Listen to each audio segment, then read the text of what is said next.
everybody. Welcome to the Roundtable. I'm Luna, and joining us this week on the Roundtable, we have Sharon, Jules, Donnie, Maliah, and Nese, and myself, obviously. And this week's subject is understanding, grace, and courage.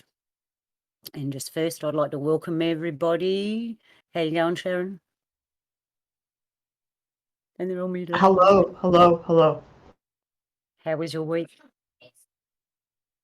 Well, I spent a lot of time doing forgiveness based on our last show. I noticed peace, harmony, and forgiveness, and that was how my week was.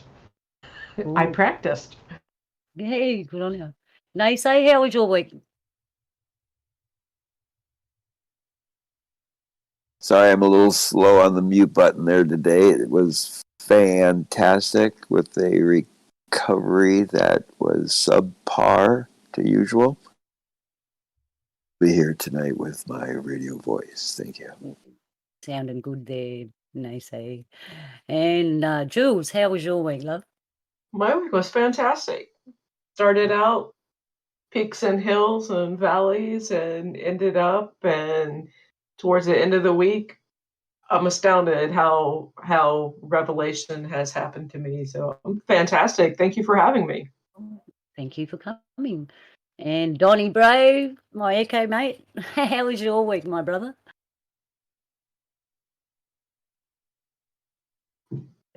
It was good. Yeah, it was overwhelming. Okay, never mind. And Maliah's a little busy tonight, so she'll be popping in and out. And I'm sure she had a good week. All right, let's get this kicked off. Understanding, grace, and courage. Understanding. Where are we? So what is the process we use to understand things? And why is it the way we understand is different to someone else? And what is grace? And what does it look like and how does it feel? And what power does grace actually have? And for courage, do we all have courage? Is it something that we forge inside ourselves? Or is it something hidden deep within? Or is it something that we find when we need it? So I didn't have a lot of questions about these things because I want to delve into it straight away, and I think we'll come up with some questions at the end of the talk. So, okay, so understanding, we'll go with that. What's the process we use for understanding things? And we're not talking about the understanding that you get in the court, which means I stand under you. Because if you weren't aware of that, there's two dictionaries, and the one we're talking about is the one from the heart. So we'll go with understanding. How do we understand? Is it different? Do we actually understand the same way once we start to talk to each other? Is our life experiences forge the way we understanding? So let's get into that a bit. Who wants to go first? I'll jump in and take a stab at it. Understanding the question you asked, what is understanding? The first thing that came to my mind was wisdom. And I remember we've done a previous episode on wisdom. So I think wisdom is part of understanding with understanding. And I thought of knowledge first, but what is knowledge but wisdom? And understanding. Ooh, Jules has got the philosophical hat on tonight. Understanding. I looked it up in the dictionary, and this is what it said: sympathetic awareness, tolerant and forgiving. And that's because you hear a lot of people, you don't understand me. Are they really saying, you're not sympathetic towards me and I need more tolerance and you need to forgive me? Is that what they're really saying? Or are they actually saying, you don't think like me, you don't feel like me, how do you understand me? It's a tricky thing.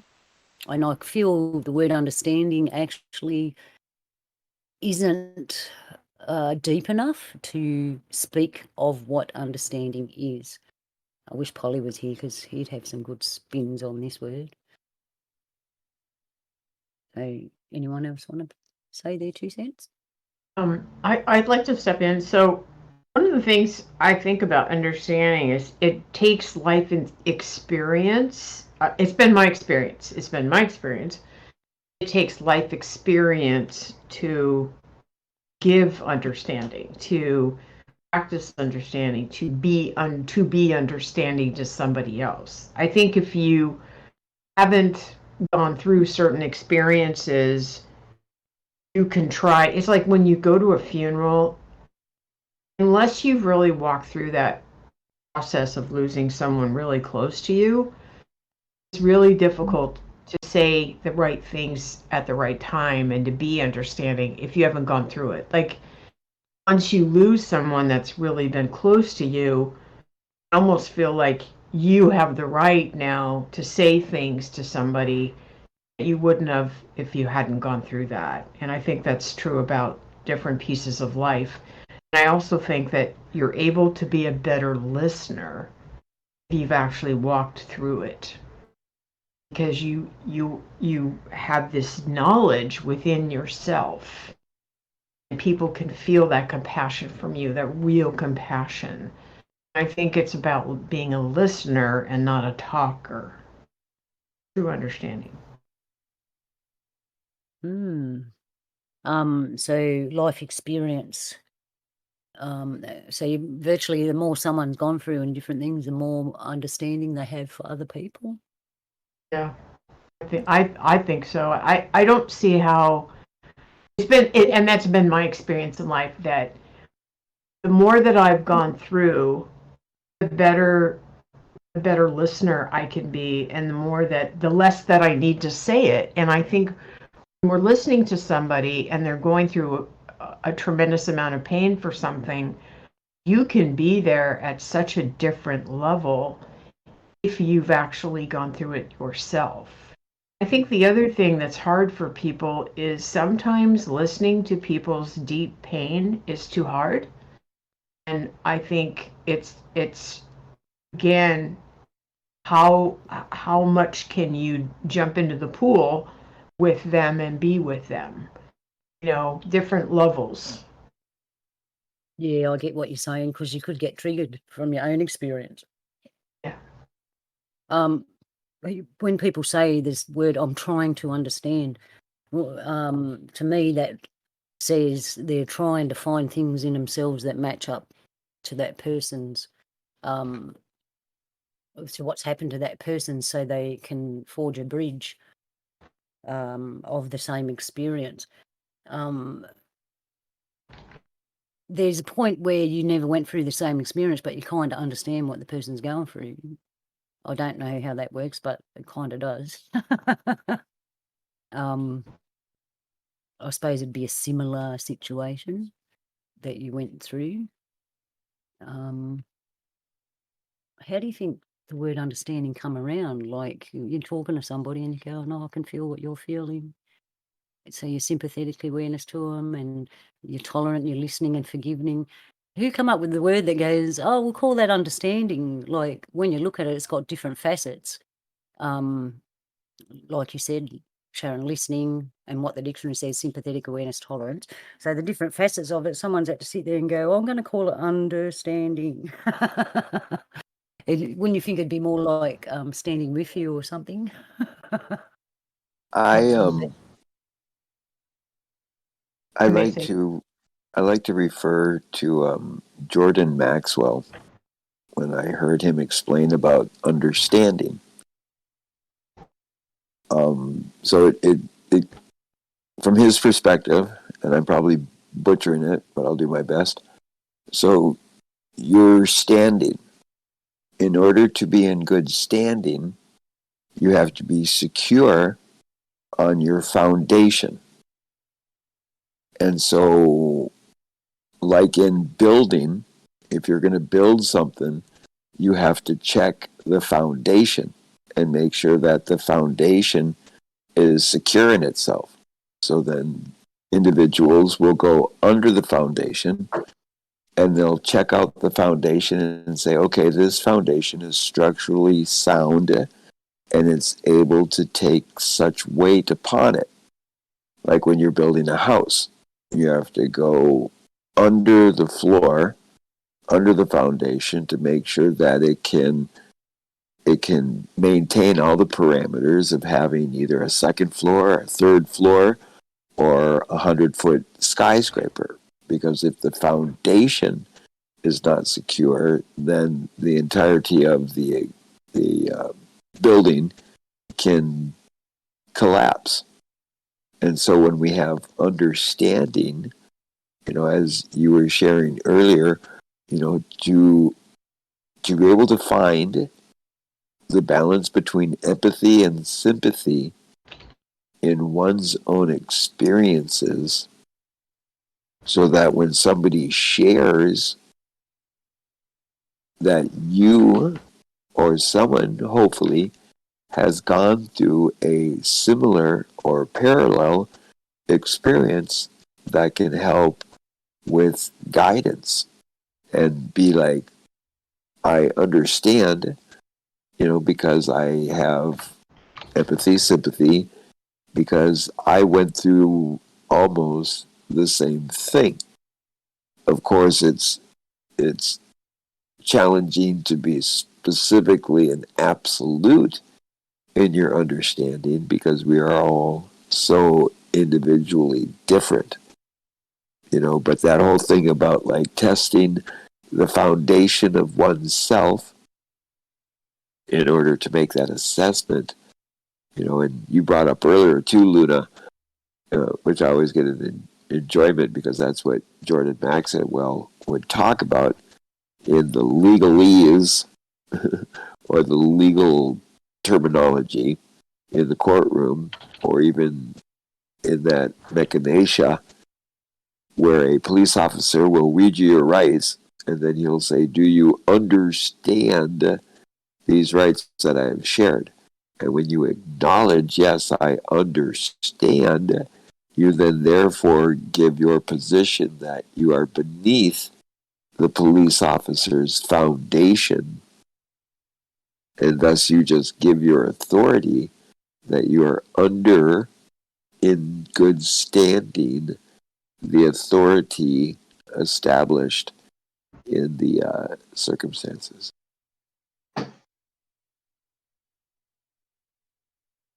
Thank you, Nese. I kind of wonder, Luna, if it's one of those words that doesn't necessarily translate. And I did notice something that these three words have in common, is that, from my perspective, these were three words that have not been hijacked as much as some of the other ones that we've discussed, which has been, to me, one of the greatest gifts of our conversations, is realizing how many of our words have been hijacked. I'm grateful for that, because understanding, grace, and courage, I would imagine the woke crowd would not want anything to do with any of these words, because they probably don't even understand what they are.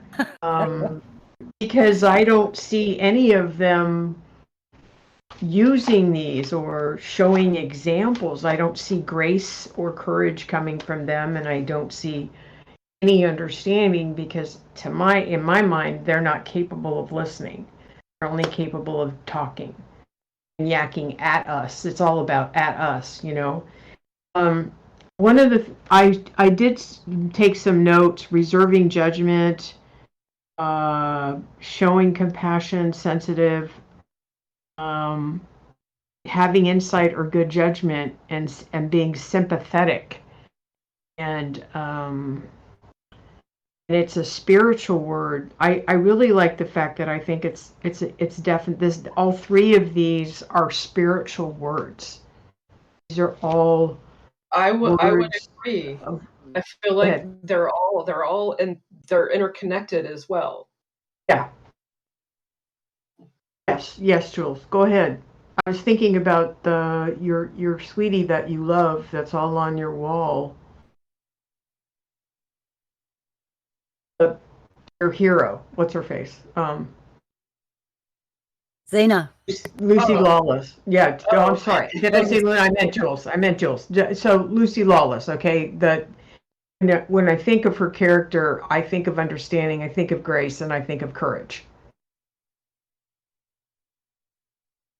And I believe that's why I'm so compelled and drawn to that show.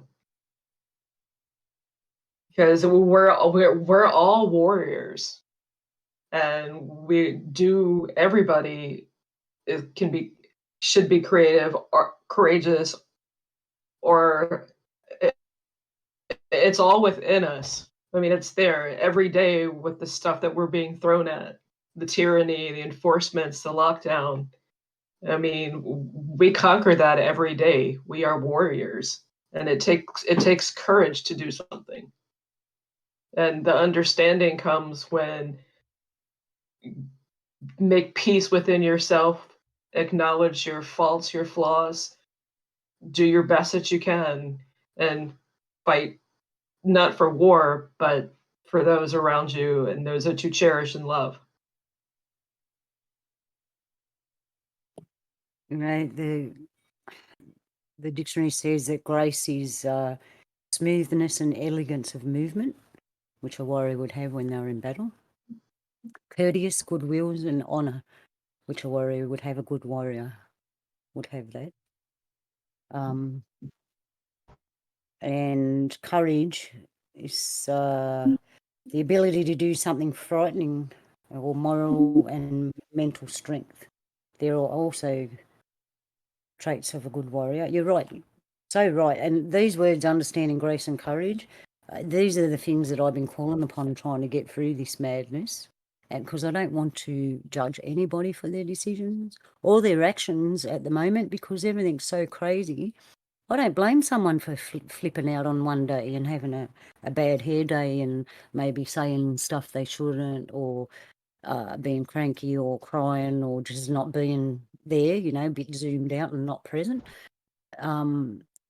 I'll forgive them that we're using words from last week. That's something else I noticed when I chose these words for this week. They're actually knitted into last week's words. Donnie had mentioned it in chat that balance is akin to understanding. Yep. I think if we're all mindful when we go out in public and be graceful, have courage, and have understanding for others at the moment, it'd make our world a lot easier. It'd make their world a lot easier too, to have someone being like that to them. Grace is a funny thing, because when you say the word grace, if you look at a big burly man, it actually doesn't fit. It's like putting a lace skirt on him. That's how it looks, right? Because, how often do we associate a big, tough man with grace? Not very often, but I bet you that often they do carry it. But they don't wear it on the outside, I doubt. Some of them might. In this day and age, who knows? But what do you think about that? Like, how powerful is grace, and how important do you think it is to us as human beings, or just beings, because some people don't like the word human? And what power do you think it has, and how would we use it in our lives to benefit our lives more? Does anyone have an example of something? Yeah, I there's a very close family friend person, and I know I've talked about this person because I moved to Austin. They had the brain tumor and everything, and the word grace to me is so special. It's because of this person, because all of the time that they went through the process, and they left the planet, transition, they were the most gracious people I've ever seen under fire. And their behavior and their actions redefined the word grace for me forever. When things get bad for me, or I feel like I can't cope or whatever, I think of this person. I think of what they went through. I dedicate this, my actions to them, because they showed true grace under fire.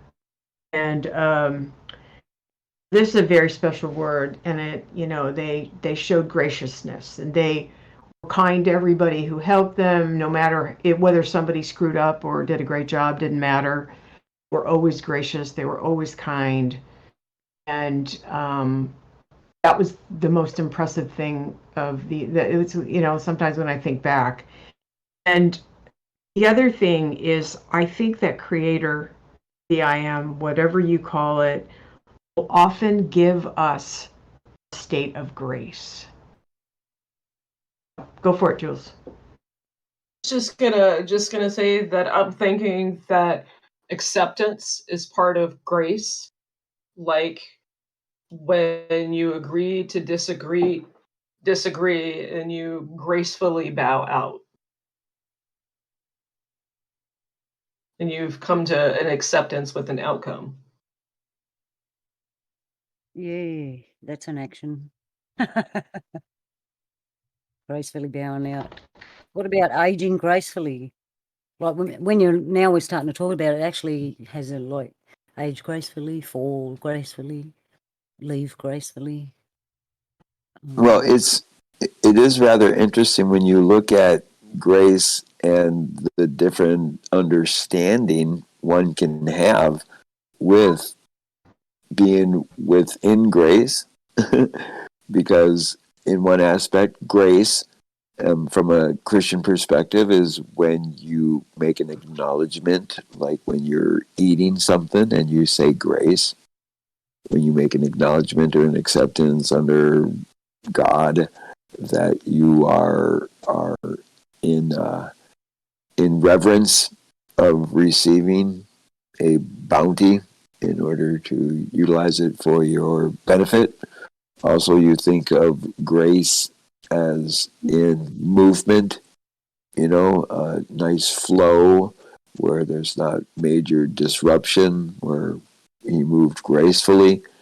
And then also there's grace where in financial standings, where somebody will give you a grace period of where you are not held accountable at the moment, distinguish between partners of a monetary value. And lastly, in nobility, grace is a term also utilized to describe a female within nobility as her grace, and then you throw all the different definitions into the experience of what is being discussed. So depending upon the individuals involved, the definition would have to have the discernment, because I believe this goes back to what I've shared about semantics. We have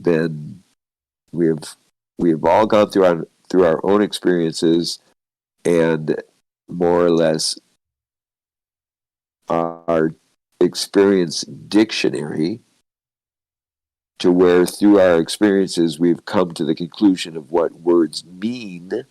And sometimes we do that without even literally looking at an Oxford Dictionary or the American Heritage Dictionary or the Webster's Dictionary.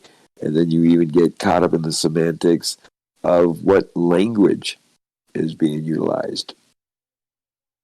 So to find grace would definitely take active listening in order to come to a discernment of, are we even on the same page of what we agree that this word means. As Sharon shared, it is unfortunate that today's younger entities do not take those precious moments to find out, not only the history of these words, but what the overall meaning are or is, because sometimes they're so caught up in their own experience, they won't take the opportunity to hear somebody else's definition or understanding of the word. because it's my definition or not. And one last thing, as Luna was saying earlier,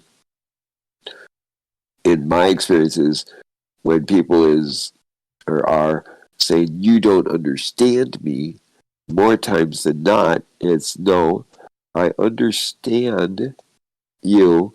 You're just upset because I won't agree with you. And again, Dick Gregory, he once said that individuals don't hear what you mean, they hear the words you say. Interesting. Gee, while you were saying that, all I could think was, do you have the courage to understand grace? Do you think it takes courage to understand grace, Luna? Can you explain a little more on that? Well, kind of, because when Nese was talking, like,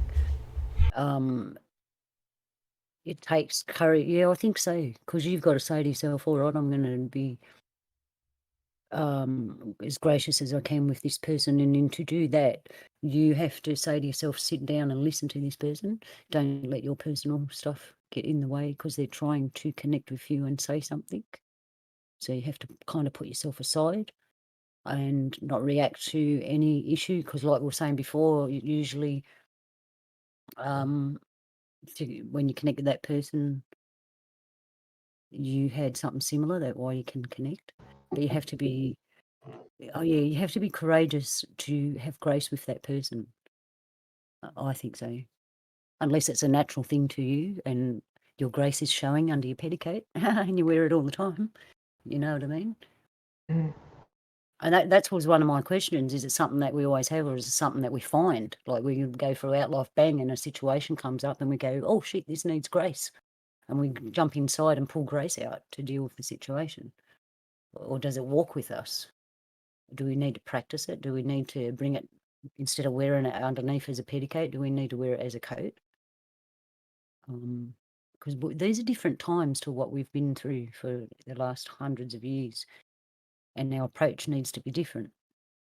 And I think it's time that we pulled these things out of ourselves and put them outside to show people what they are and have courage to do it, to be true in it.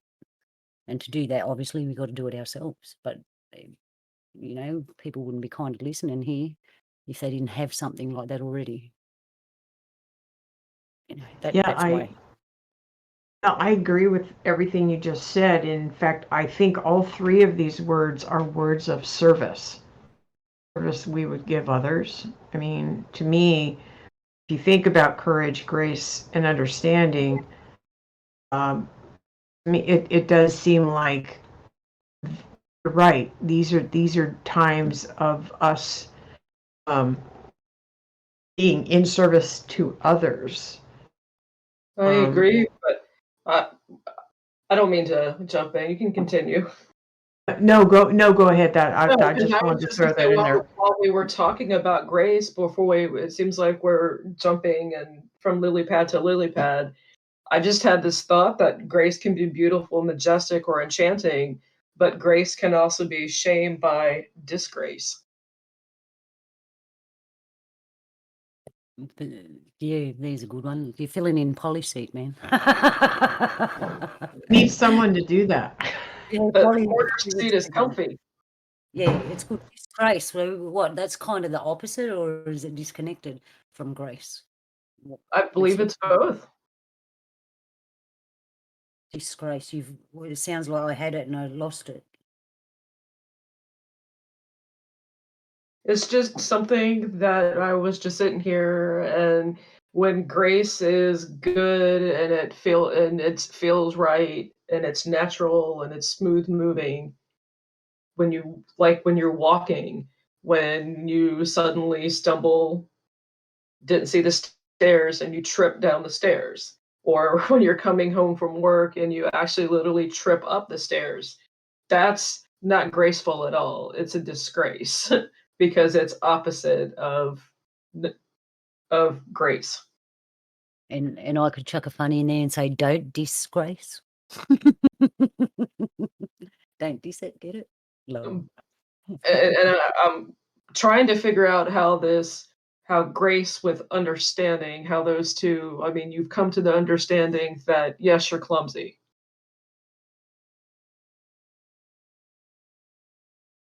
So And it's a realization. So I think that realization definitely falls under understanding. yeah, I can see where you're coming from Well, there. And you um, use your courage to get back up. I can understand that. And if anybody's looking, you just wave and say, "Hi, sorry, I tripped over my shoelace." well, I think that when an individual reflects on their understanding when it comes to grace, metaphorically, it's like I'm using ballet for the example, where it's like, oh, well, if you look at Suzanne, she has a good understanding of her ability that she can be a ballet dancer because she has an inherent ability of functioning in the flow of being smooth and dancing. So she's graceful. But then an individual who may not have that same grace established in the parameters of ballet could be like, well, yeah, she may not be graceful in ballet, but when it comes to ecstatic dancing, she's incredible. Because then we get caught up in the standards that are put upon the experiencers in the definition of graceful. And then again, we get back to the whole discernment of, do we all understand the definition that we're going to use for grace? And then when we come to courage, when we have the courage to maintain our standing of the circumstance and use that to continue on gracefully to where we listen to one another and we actively listen and we don't immediately interrupt and be like, I don't believe that, you're stupid, or you don't understand me, you know, instead of taking those moments to actively listen and then come to the conclusion to be graceful in the tactic of dealing with the situation, where all of a sudden the flow is going nice and smoothly in the experience that individuals are having, so that we don't get into disruption and become disgraceful to each other. You know, when I think of the word grace and I pull it out of myself, I feel this awareness, a certain awareness in my energy. The more grace I pull out, the wider the energy goes. And it kind of seems, it's not a fast energy, it's slow and graceful. But it's kind of slow in the way that you can notice everything. There's time to be aware of everything, as opposed to a different kind of energy. That's just how I feel when I think about grace and feel grace in my body. I actually have a daughter. From the time she was a little kid and learning to walk and that, fallen over, she always fell with grace. And she would fall in a beautiful manner and land in a beautiful manner. And it didn't even look like it hurt. And we'd rush up there and go, oh, you're all right. But we observed the fact that when she tripped over or fell, it was like in slow motion. And in that moment, she had time to move her body in the appropriate way. So when she fell, it didn't hurt and it didn't bang.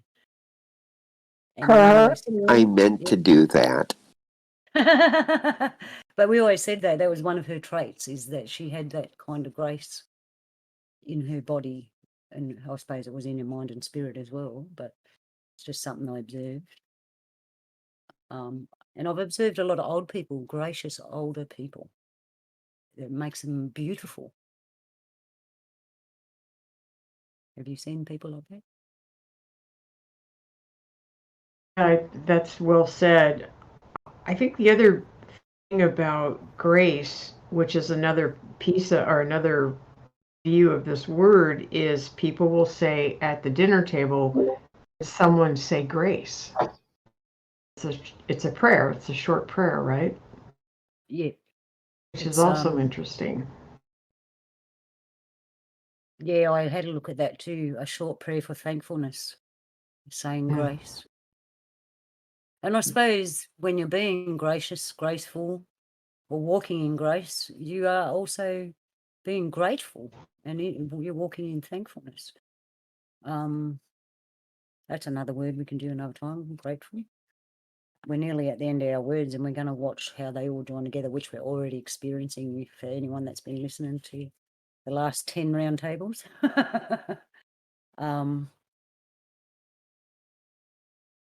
Actually, there's love. I can feel love in the grace as well. I don't know how that goes, but yeah, it works in there. It's a loving action. Maybe that's where the honour and goodwill comes in. Because you don't see mean people having grace. Do you say, have you ever seen a mean AL person having grace? They graceful at handing over insults. I presume there would be someone out there that was graceful at doing that kind of thing. And maybe that's another aspect of all three of these words, is that you have to be in almost a spiritual state, be any one of these. You can't be cranky, mean, or cruel, and be understanding, graceful, or courageous. True. These are definitely power words. They are. Great. And I know grace is a very underused word and a very underused action, I feel, is a majority in the world. Yeah. So, all right, well, we'll move on to courage now. Ability to do something that's scary. I always kind of thought courage was the ability to do something you didn't really want to do, but you found the courage to do it anyway. Courage motivates me. I'm speaking for myself, personal courage motivates me. I just ended a job and within 2 weeks have another job lined up. It took courage to do that. I was given the opportunity that recovering, I could baby myself and I could milk it out and blah, and then I could spiral downward and get depressive. But it's no, it wasn't a setback. There was something to learn from it. Sometimes courage is literally just putting one foot in front of the other. How come you think that some people would have more courage doing some things than others? Like, I think everybody has courage because they do things in their own certain ways. For me, like I'm saying, I feel courage is personal, and I just wonder if others don't have that personal connection with themselves or being open-minded. I think that they're programmed to have a lot of lack of courage. and two things I got here. I'm looking at the word courage. It actually has the word rage in it. Courage. And what was the other thing I was going to say then? Oh yeah, courage, and what was that other word? Oh, it's taking a sip. I should have wrote it down. See? Oh, Hang on, it'll come back.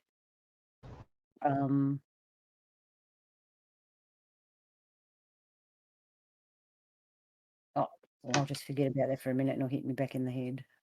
So yeah, we'll go back to the courage has the word rage in it. Do you feel that to bring courage up sometimes you have to fire up a little bit? Push yourself and get a bit fiery? It's not like a placid word, is it? Doesn't seem like a placid word. Not like grace or understanding. It has a bit more sassiness to it. Because sometimes you have to pluck up the courage, you know? Yeah, I think you're right. I think about one of the things I learned when I was in one of the many classes I took was it taught us a lot. They talked a lot about fear and doubt. That the two most defeating feelings humans can feel is fear and doubt, right? And I think courage is one of the words that can jump start you out of fear and out of doubt because, like Jules said, it's an action word. I love the word and I use it a lot, Jules. I'm with you. That it is a motivator for me. That sometimes I'll look at the beginning of my day and that'll be one of the prayers I ask for is that today I have courage. Maybe it's just to get through the day, just to have the courage to show up, be the kind of person I want to be. And that just seems, for some reason, that seems like it's going to take a lot of courage. Maybe it's energy, maybe it's, forgiveness, maybe it's thoughtfulness, maybe it's something, but it does feel like it takes courage to get through the fear and doubt or the tiredness or whatever I'm feeling. So I agree with you. I think that's well said. My pop culture mind automatically jumped to the Wizard of Oz. Again, it seems like we keep going back to the Wizard of Oz every now and then with these topics. But the Cowardly Lion, when he joined up with Dorothy, he went to go ask the wizard for courage. Oh, that's right, you need to. I found that word bravery, courage and bravery. They kind of sound the same, but something in me says, no, they're a little different. Yeah, I agree. If I was king of the forest.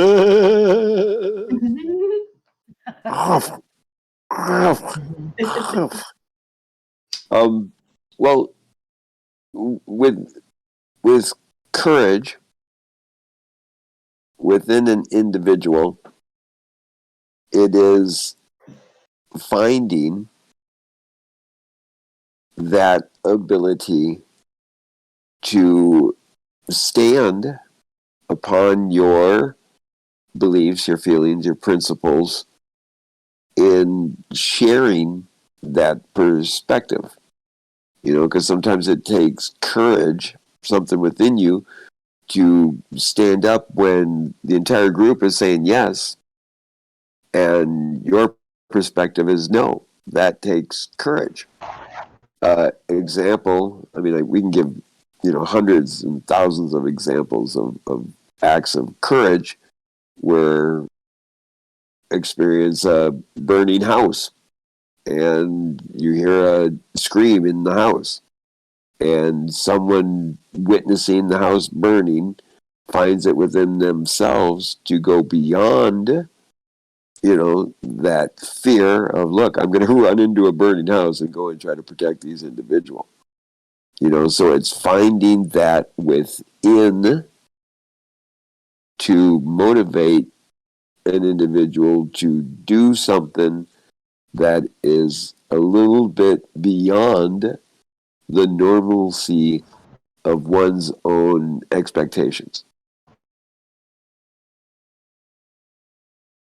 So I was listening to Nese and his infinite wisdom, and I noticed in chat that Connie had spelled out the word courage, CUOR, with rage separated. So I can see rage. I understand rage. So I wonder if there was a meaning to the word COUR. So did a quick little dive and found out that cur means to run or happen. And it comes from ultimately from a Latin word. And my in my mind, it's like those powers that should not be. They know, I mean, to run or happen with rage. Yeah, because it sounds like how you can say co-rage, core rage, whatever. There's a positive and negative to it, and it's if we either harness the rage in ourselves and use it for positive, which helps us to overcome. Yes. If someone harnesses it for us, we actually lose it. It's that duality. It's that balance. Well, in the syllabic, or looking at the etymology of the word cure, age is more of like the preference, then rage is the suffix of it. I meant, because acquire, to a curator. Yep. If you look at that word cure, the COUR in itself stands, before adding the suffix of age. Yeah, but it is interesting that how my brain operates. Sometimes it doesn't. It makes sense here and there and everywhere, and sometimes I'm like, everybody has to connect my dots.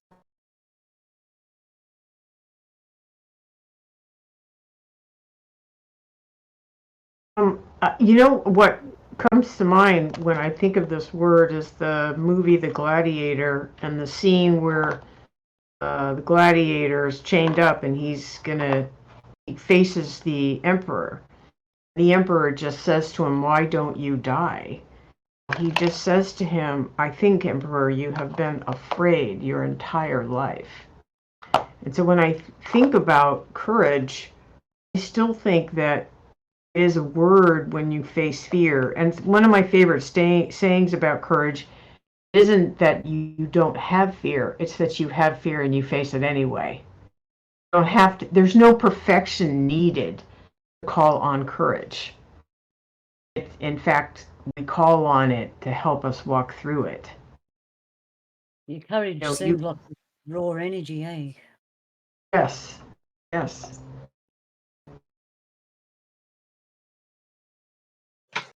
It seems to me like if you can say, "Oh, I was brave," but being brave, it sounded like it was smooth and polished. And then you go, "I had courage," and it's like something deeper and more wild that came out. Or like I found courage within myself, within the experience. Because if you think of it as, an energy flow, it's like, is this energy going to continue to flow, or is there the potential that fear is going to stop that flow, and then the individual will also in himself or herself, or itself, that all of a sudden they stop that flow of energy and be like, that's a burning building, I'm not going to run into it. Yeah.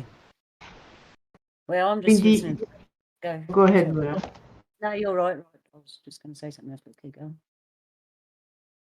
Because I'm beginning to wonder, when we look outside of ourselves and we see all of the events happening, are we looking at rage or are we really looking at fear?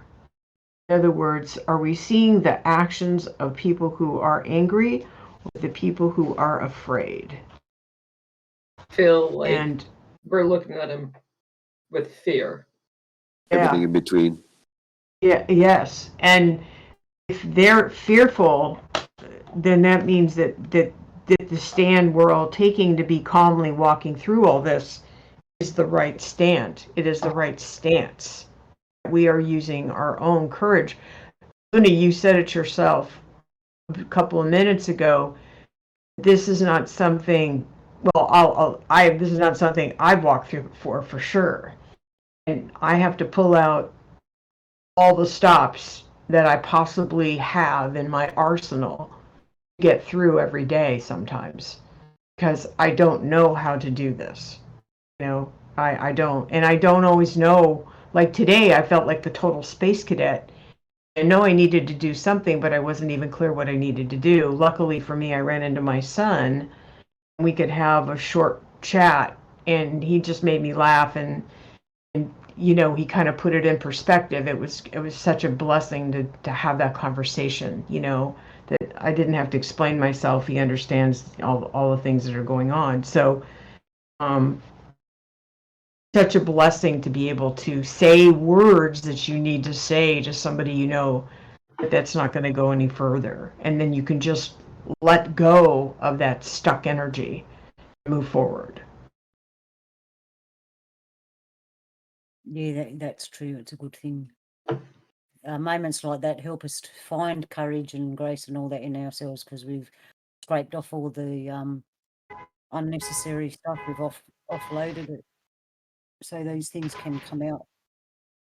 And you're right, Sharon, we really do need to pull inside ourselves all these things, because like 20 years ago, you wouldn't think about, like most people would think, why do I need to understand grace and courage? Why would I need to look at truth and what it is?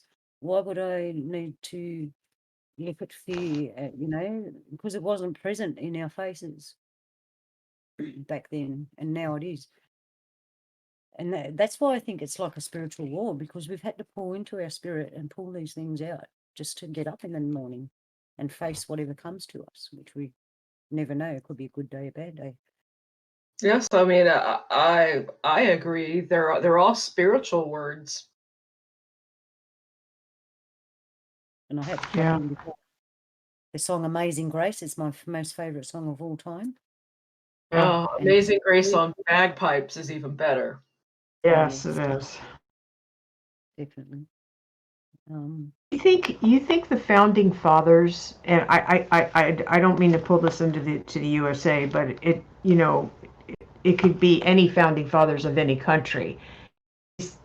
Our founding fathers feel the way we feel right now? Did they feel like they were facing what we're facing? That they took courageous stands of freedom in the face of behemoth of insanity? Yeah, I feel so. Here it would have been the Eureka Stockade, where everyone come together to stand together. Yeah. They obviously had understanding because they stood together. They had courage. And they yeah, I agree. They could see what other people couldn't see, right? Not everybody stood up with them. They were a small percentage, actually, which reminds me of us. It's A lot funny. of people, right? I said that to myself today. I feel like the minority of the minority. Definitely.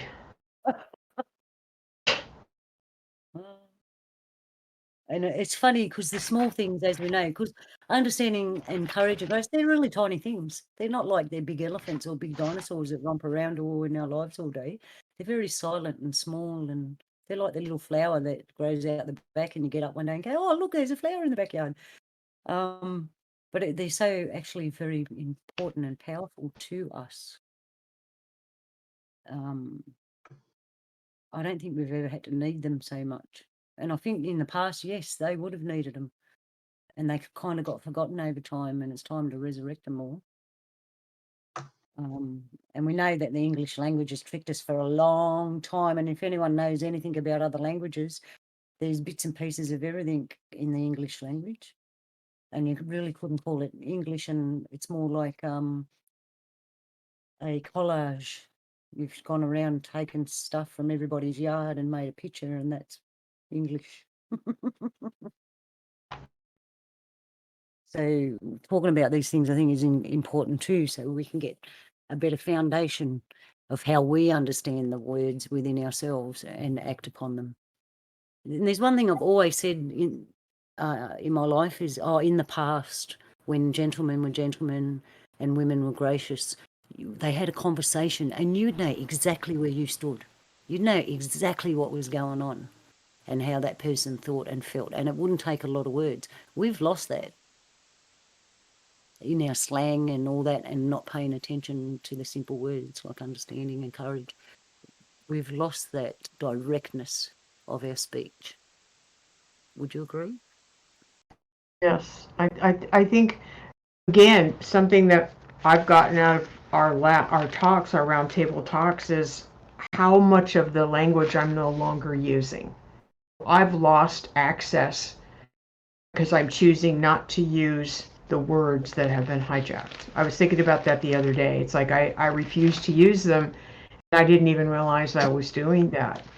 Luckily for us and for me, these words have not been hijacked, because it just goes right over the woke people's heads, in my opinion. And so we get to bring that, you're right, we get to bring them in. We need to bring life, breathe life into them, and certainly bring them into our own reality and show up in understanding and grace and courage, right? When we show up, something that you feel from us. Because when I ask for courage, I ask for it to be a part of my aura. Like, I want the courage to be, I want people to sense there's courage, sense there's grace, sense the words that I feel that day. It's like that's what I want people to see or feel or hear when I speak. And that's what I was talking to my son today. I said, I'm going through this thing at work that I've already gone through before. I said, obviously I missed the lesson the first time, so now I get to do it again. I said, maybe I need to show up as somebody who is comfortable where I'm at versus worrying about what other people think or proving myself. I don't have to do that. I just can show up. But I bring in these words. Go ahead, Jules. Well, personally for me, and I'm speaking for myself because it's completely, once all the labels and everything are dropped and you identify as nothing, you're just simply Jules, and you meet the people that you meet, but as no labels, that's where, for me, my personal courage comes in, because I know that people are going to judge me, and I just choose not to engage with them. And by being spiritual like that, it's just this trio of words, just they flow together, they support one another. I think so too. And words do have power. And I think if once you understand a word, and how it means to you, because given everyone speaks different languages and the way we speak and all, when we actually get down to the nitty-gritty of the word, like we have been over the weeks, when you speak it and you know it, it goes in your energy, and I think people can see it. Well, I know people can see it, but so if you choose for the next week, I'm going to understand grace and walk in it and be aware of it. By the end of that week, people will notice that in your energy. You won't have to do anything. You don't have to prove, like Sharon said, and Jules, you don't have to prove. You just do. Just do it and be it. Exactly, that's what I was getting at. Just do it. Yeah. And with courage, I think courage presents itself. Situations in your life will come up. You can't go out, you can go out and be graceful to people, but courage will come to you, and a situation will come to you, and then you'll need to apply courage to it. That's it's not an all the time thing. But grace and understanding are like an everyday thing. Even though you carry courage, you could just carry it, but you wouldn't necessarily use it all the time. Does that make sense? Yeah. And I got a question too. Where in nature and animals do you think they have understanding, grace and courage? How would we see it in there? Or do you think because of the way they live, they don't need it? I haven't looked really into this because I just love nature. I don't ask questions of it. I take it for what it is. But looking at it now, can an animal be courageous, graceful and understanding? Well, I mean, without going deep into it, because I'm still like in awe of the question. I think some animals do have courage. What about like the woodpile that has a mouse buried underneath the brush, and along comes a hawk? My mouse is looking for food. The hawk's looking for food. But if you were that mouse, it would take courage to get out and get that, knowing that you could be eaten. Yeah, true. I've seen actual instances where one species has saved another species. Actually, there's a lot of that. It's just that people didn't notice that they're not there when it happens. But they actually care for each other. So Yeah. that's a courageous act in itself, is caring. And I presume, I know some species are more loving than others, so then perhaps they obtain more grace and courage and understanding. It depends. I suppose it's like us. I've always said they're not really much different to us. They feel and think and all that too. They just haven't got fingers and arms like us to do stuff. So, okay, so anyone want to add anything else? Because we haven't got our corner seat here, so the round table's a bit smooth today.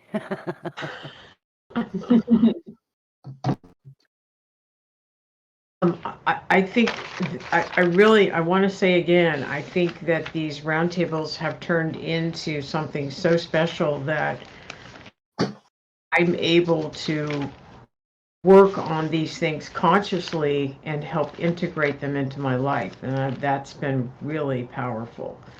And it's a wonderful thing to be able to focus on that instead of the other things I could possibly focus on. So I'm really grateful we're able to do this.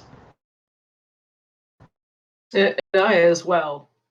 I mean, these topics these three go together, and they're going to stand out for me because these are words that I don't feel are hijacked, and it's no coincidence that they're spiritual words. No, I think they're very important now. I brought them up to look at. It's kind of like they're the fuel that Creator gave us to get through all this. And we should talk about it more because we tend to forget things like that in our daily lives, and they are important, and we should speak the important things. So anyone else want to round it off before we go? Anyone? No? It's a smooth table today. No. Yeah. Anyway, all right then. We'll call it an evening. And what can I say? Love to you on this day. Hope you walk in grace and beauty and courage and understanding. And I hope this has helped everyone in some way to face the days that we are facing. And I'd like to thank everyone for listening. And I'd like to thank Sharon, Jules, Donnie, Maliah, and Nese for participating today. So until next week, everyone, have a good week. Hope it's full of love.